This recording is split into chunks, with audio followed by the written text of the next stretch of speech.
இனிமே கண்ணை மூடிட்டு கடலை எண்ணெய் வாங்கலாம். ஏன்னா மந்த்ரா கடலை எண்ணெய் இதயத்தின் தயாரிப்பு. வறுக்க பொரிக்க ஏன் எல்லா சமையலுக்கும் மந்த்ரா தான். மந்த்ரா கடலை எண்ணெய், அபார ருசி, ஆரோக்கியமான உடல் நலம். வணக்கம். செய்தி சுருக்கம். வன்முறை வெடிக்க வாய்ப்பு, நாடு முழுக்க உஷார் நிலை, மத்திய அரசு அலர்ட்.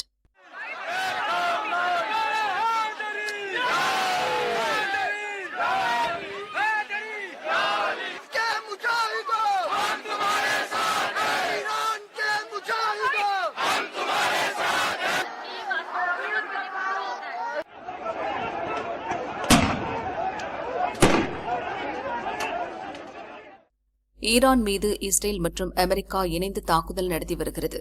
தாக்குதலுக்கு பதிலடி கொடுக்கும் விதமாக மத்திய கிழக்கு நாடுகள் மீது ஈரான் தொடர்ந்து ஏவுகணை தாக்குதல் நடத்தி வருகிறது. கடந்த 72 மணி நேரத்திற்கு மேலாக நீடித்து வரும் இந்த போரில் ஈரான் தலைநகர் தெஹ்ரானில் இருந்து உச்சத் தலைவர் கமீனி குடும்பத்துடன் கொல்லப்பட்டார். இதற்கு எதிர்ப்பு தெரிவித்து பல நாடுகளில் போராட்டங்கள் நடைபெற்று வருகிறது. இந்நிலையில் இன்று காலை ஈரான் உச்சத் தலைவர் கமீனி கொல்லப்பட்டதற்கு எதிர்ப்பு தெரிவித்து ஜம்மு காஷ்மீரின் ஸ்ரீநகரில் போராட்டம் நடைபெற்றது. போராட்டம் வன்முறையாக மாறிவிடக்கூடாது என்பதற்காக போலீசார் முன்னெச்சரிக்கை நடவடிக்கையாக கண்ணீர் புகை குண்டுகளை வீசி கூட்டத்தை கலைத்தனர். இதனால் அங்கு பதற்றமான சூழல் நிலவுகிறது.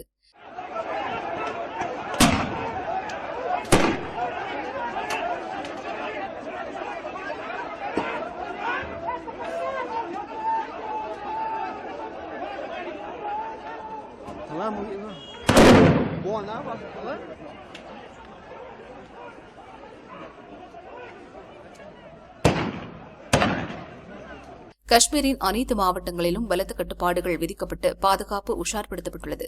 இதற்கிடையே ஈரான் மீதான அமெரிக்கா இஸ்ரேல் தாக்குதல்களை தொடர்ந்து இந்தியாவில் வன்முறை ஏற்பட வாய்ப்புள்ளது. எனவே ஈரான் ஆதரவு போராட்டங்களை கண்காணிக்க வேண்டும் என்று மாநில அரசுகளுக்கு மத்திய உள்துறை அமைச்சகம் கடிதம் அனுப்பியுள்ளது. அந்த கடிதத்தில் கூறியிருப்பதாவது: ஈரான் ஆதரவு மத பேச்சாளர்கள், சமூக ஊடகங்களில் வன்முறையை தூண்டும் வகையில் பேசுபவர்கள் மற்றும் ஈரான் ஆதரவு குழுக்களை கண்காணிக்க வேண்டும். இவர்கள் அமெரிக்காவுக்கு எதிராக போராட்டங்கள், பொதுக்கூட்டங்கள், அணிவகுப்புகள் நடத்த ஏற்பாடு செய்வதாக தகவல்கள் வந்துள்ளது. நாடு முழுவதும் உள்ள மத அமைப்புகள், ஈரான் ஆதரவு குழுக்கள், மத தலைவர்களால் அமைதியின்மை ஏற்பட வாய்ப்புள்ளது. இதனால் மாநில அரசுகள் தங்கள் பகுதிகளில் பாதுகாப்பு ஏற்பாடுகளை பலப்படுத்த வேண்டும். உளவுத்துறை அமைப்புகள் ஈரான் ஆதரவு போராட்டங்களை முன்கூட்டியே கண்டறிந்து தடுக்க வேண்டும். மேலும் தேவைப்பட்டால் பிரிவு 144 உள்ளிட்ட தடை உத்தரவுகளை பிறப்பிக்கலாம் என்று அந்த கடிதத்தில் கூறப்பட்டுள்ளது.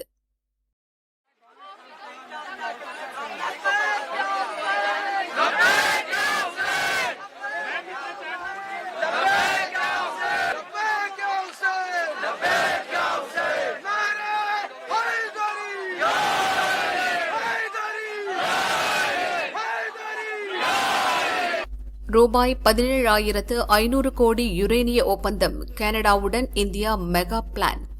கனடா பிரதமர் மார்க் கார்னி கடந்த பிப்ரவரி 27ஆம் தேதி இந்தியா வந்தார். இன்று அவர் டில்லியில் பிரதமர் மோடியை சந்தித்து பேசினார். பல்வேறு துறைகளில் இருதரப்பு உறவுகள் குறித்து இருவரும் விவாதித்தனர். இரு நாடுகளின் உயர்மட்ட பிரதிநிதிகள் குழுவினரும் பேச்சுவார்த்தையில் பங்கேற்றனர். வர்த்தகம், எரிசக்தி, கனிம வளம், விவசாயம், கல்வி முதலான பல்வேறு துறைகளில் உறவை வலுப்படுத்துவது குறித்து ஆலோசனை நடைபெற்று பல்வேறு ஒப்பந்தங்களும் கையெழுத்தாகின. இந்த சந்திப்பு குறித்து பிரதமர் மோடி கூறியதாவது: பிரதமர் கார்னியை வரவேற்பதில் மகிழ்கிறேன். இந்தியாவும் கனடாவும் யுரேனியம் தொடர்பான ஒரு முக்கியமான ஒப்பந்தத்தில் கையெழுத்திட்டிருக்கின்றன. மேற்காசியாவின் நிலைமை கவலை அளிக்கிறது. பேச்சுவார்த்தை மற்றும் ராஜதந்திரம் மூலம் அனைத்து மோதல்களையும் தீர்க்க இந்தியா ஆதரவளிக்கும். மேற்காசியாவில் உள்ள இந்தியர்களின் பாதுகாப்பை உறுதி செய்ய அங்குள்ள நாடுகளுடன் நாங்கள் தொடர்ந்து பணியாற்றுவோம். பயங்கரவாதம் இந்தியாவுக்கும் கனடாவுக்கும் மட்டுமின்றி மனிதகுலம் முழுமைக்கும் கடும் சவால்களை ஏற்படுத்தும் என்று பிரதமர் மோடி தெரிவித்தார். इससे हमारे मैरीटाइम सहयोग को नई गहराई मिलेगी. हम सहमत हैं कि टेररिज्म, एक्सट्रीमिज्म और रेडिकलाइजेशन दोनों देशों के लिए ही नहीं, पूरी मानवता के लिए साझा और गंभीर चुनौतियां हैं. इनके विरुद्ध हमारा करीबी सहयोग वैश्विक शांति और स्थिरता के लिए अत्यंत महत्वपूर्ण है. विश्व में चल रहे अनेक तनावों को लेकर भारत की सोच स्पष्ट ही है. हमने सदैव शांति और स्थिरता बनाए रखने का आह्वान किया है। और जब दो लोकतंत्र साथ खड़े होते हैं तो शांति की आवाज और भी सशक्त हो जाती है। பிரதமர் மோடி குறிப்பிட்ட யுரேனியம் தொடர்பான ஒப்பந்தம் கனடா நாட்டின் கேம்கோ நிறுவனத்துடன் தொடர்புடையது. இன்று செய்யப்பட்ட ஒப்பந்தத்தின் அடிப்படையில் இந்தியாவின் அணு ஆற்றல் துறைக்கு 2027ஆம் ஆண்டு முதல் 2035 வரை சுமார் 17,500 கோடி ரூபாய் மதிப்பிலான யுரேனியத்தை அந்த நிறுவனம் வழங்கும். போர் என்னும் தீவிரமாகும் களத்தில் இறங்கும் 3 நாடுகள். ஈரான் ஏவுதளங்களை தாக்கி அழிப்போம். ஈரான் மீது இஸ்ரேல் அமெரிக்க கூட்டுப்படைகள் ஏவுகணைகள் மூலம் வான்வழி தாக்குதல் நடத்தி வருகின்றன. தலைநகர் தெஹ்ரான் மற்றும் பிற பகுதிகளில் தாக்குதல்கள் தொடர்ந்து வருகின்றன. தெஹ்ரானில் நடத்தப்பட்ட தாக்குதலில் ஈரான் உச்சத் தலைவர் அயதுல்லா கமேனி கொல்லப்பட்டார். இதற்கு பதிலடியாக வளைகுடா நாடுகளில் உள்ள அமெரிக்க ராணுவ தளங்களை குறிவைத்து ஈரான் தாக்குதல் நடத்தி வருகிறது. குறிப்பாக அமெரிக்காவின் நட்பு நாடுகளான Bahrain, Jordan, Kuwait, Qatar, Saudi Arabia, ஐக்கிய அரபு அமீரகம் ஆகியவற்றின் மீது ஈரான் தாக்குதல் நடத்தி வருகிறது. இதனால் மத்திய கிழக்கு பிராந்தியத்தில் போர் பதற்றம் நிலவி வருகிறது. இந்நிலையில் சைப்ரஸ் தீவின் பிரிட்டன் விமானப்படை தளம் மீது ஈரான் ட்ரோன் தாக்குதல் நடத்தியுள்ளது. இந்த தாக்குதலில் உயிர் சேதம் எதுவும் ஏற்படவில்லை. இதனால் கடுப்பான பிரிட்டன் தனது விமானப்படை தளங்களை பயன்படுத்துவதற்கு அமெரிக்காவுக்கு அனுமதி அளித்துள்ளது. இது தொடர்பாக பிரிட்டனை ஏற்கனவே அமெரிக்கா அணுகியிருந்த நிலையில் அதற்கு ஒப்புதல் அளிப்பதாக பிரிட்டன் பிரதமர் கிரைர் ஸ்மார்ட்டர் அறிவித்துள்ளார். மேலும் ஈரானுக்கு எதிராக அமெரிக்காவுடன் கைகோர்க்க தயாராக உள்ளதாக இங்கிலாந்து, பிரான்ஸ், ஜெர்மனி ஆகிய நாடுகள் கூட்டறிக்கை வெளியிட்டுள்ளன. அந்த கூட்டறிக்கைகள் 3 நாடுகளும் கூறியிருப்பதாவது: எங்கள் நெருங்கிய நட்பு நாடுகளை குறிவைத்து ஈரான் நடத்தும் பொறுப்பற்ற தாக்குதல்கள் பிராந்தியம் முழுவதும் உள்ள எங்கள் நாட்டு மக்களை அச்சுறுத்துகின்றன. ஈரானின் இந்த பொறுப்பற்ற தாக்குதல்களுக்கு கண்டனங்களை தெரிவித்துக் கொள்வதுடன் அவற்றை உடனடியாக நிறுத்துமாறு நாங்கள் கேட்டுக் கொள்கிறோம். எங்கள் நலன்களையும் எங்கள் நட்பு நாடுகளின் நலன்களையும் பாதுகாக்க நாங்கள் நடவடிக்கை எடுப்போம். அமெரிக்கா மற்றும் நட்பு நாடுகளுடன் இணைந்து பணியாற்ற தயாராக இருக்கிறோம். ஈரானின் ஏவுகணைகள் மற்றும் ட்ரோன் ஏவுதளங்களை அழிக்க தாக்குதல்களை நடத்த தயாராக இருக்கிறோம் என்று 3 நாடுகளும் அறிக்கையில் தெரிவித்துள்ளன. பிரதமரின் பாதுகாப்பில் களங்கம் ஏற்படுத்த திட்டமா? பிரதமர் தமிழகம் வந்திருந்த நேரத்தில் முஸ்லிம் அமைப்புகளும் விசிகாவும் சென்னையில் அமெரிக்க துணை தூதரகத்தை முற்றுகையிட முயற்சி செய்து போராட்டம் நடத்தியது. ஆனால் அவர்களை தடுக்காமல் போலீசார் வேடிக்கை பார்த்தனர். திமுகவின் தேர்தல் வாக்குறுதிகளை நிறைவேற்ற வலியுறுத்தி அறவழியில் போராடிய போது கைவிலங்கு பூட்டி முடக்க பார்த்த ஏவல் துறை நேற்று மட்டும் வேடிக்கை பார்த்தது ஏன்? சராசரி மக்களுக்கு ஒரு நியாயம், திமுகவின் கூட்டணி கட்சியினருக்கு ஒரு நியாயமா? திட்டமிட்டு கூட்டணி கட்சியினரை போராட செய்து பிரதமரின் பாதுகாப்பில் களங்கம் ஏற்படுத்த திமுக அரசு திட்டமிட்டதா எனும் சந்தேகம் எழுகிறது.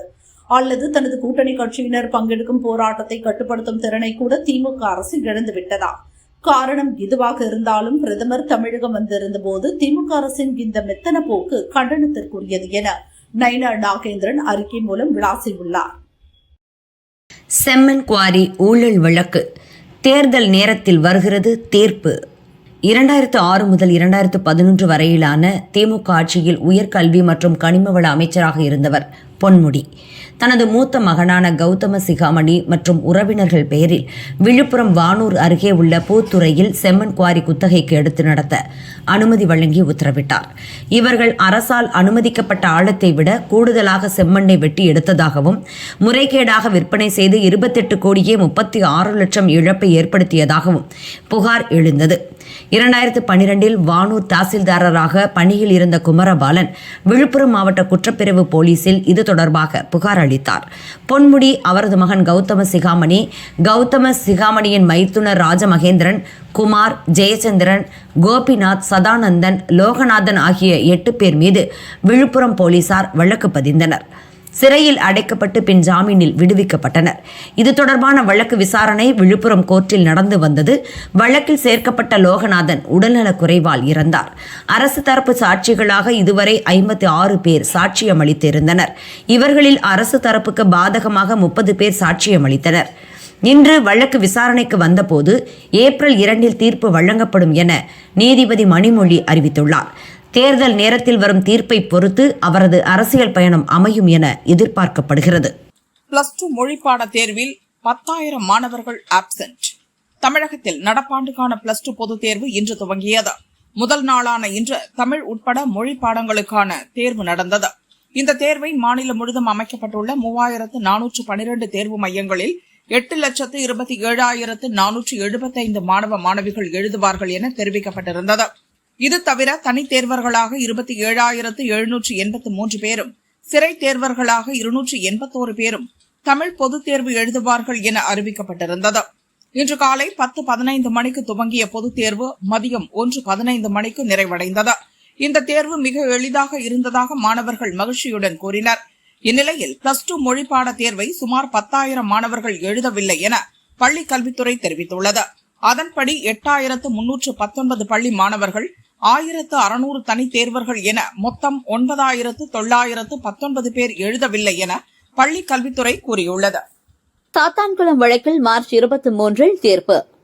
2022 தூத்துக்குடி சாத்தான்குளத்தை சேர்ந்த தந்தை மகன் ஜெயராஜ் பெனிக்ஸை விசாரணைக்கு அழைத்து சென்று போலீசார் தாக்கியதில் உயிரிழந்தனர். வழக்கை சிபிஐ விசாரித்தது. இன்ஸ்பெக்டர் உள்ளிட்ட 9 பேரை கைது செய்து கோர்ட்டில் 400 பக்க குற்றப்பத்திரிகை தாக்கல் செய்தனர். வழக்கு மதுரை கூடுதல் அமர்வு கோர்ட்டில் நடந்து வந்தது. அனைத்து தரப்பு வாதங்களும் முடிந்த நிலையில் தீர்ப்பு மார்ச் 23 வழங்கப்படும் என நீதிபதி முத்துக்குமரன் அறிவித்துள்ளார். வளிமண்டல சுழற்சி தாக்கம். தமிழகம் புதுச்சேரியில் மழை 6 நாளுக்கு அப்டேட். கடந்த வாரம் தமிழகத்தின் பல பகுதிகளில் மழை பெய்தது. இந்த நிலையில் அடுத்த 6 நாட்களுக்கான நிலவரம் குறித்து வானிலை ஆய்வு மையம் அறிக்கை வெளியிட்டுள்ளது. அதன்படி குமரி கடல் பகுதிகள் மற்றும் அதனை ஒட்டிய மாலத்தீவு பகுதிகளின் மேல் ஒரு வளிமண்டல கீழடுக்கு சுழற்சி நிலவுகிறது. இதுபோல் தென்கிழக்கு வங்கக்கடல் பகுதிகள் மற்றும் அதனை ஒட்டிய இந்திய பெருங்கடல் பகுதிகளின் மேல் ஒரு வளிமண்டல மேலடுக்கு சுழற்சி காணப்படுகிறது. இதன் காரணமாக இன்று மேற்கு தொடர்ச்சி மலை மாவட்டங்களில் மிதமான மழை பெய்யக்கூடும். நாளை முதல் 5ஆம் தேதி வரை தமிழகம், புதுவை மற்றும் காரைக்கால் பகுதிகளில் வறண்ட வானிலை நிலவக்கூடும். 7ஆம் தேதி மேற்கு தொடர்ச்சி மலை மாவட்டங்கள் மற்றும் கடலோர மாவட்டங்களில் மிதமான மழை பெய்யக்கூடும். 8ஆம் தேதி தென் மற்றும் வட மாவட்டங்களில் மிதமான மழைக்கு வாய்ப்புள்ளது என வானிலை ஆய்வு மையம் தெரிவித்துள்ளது.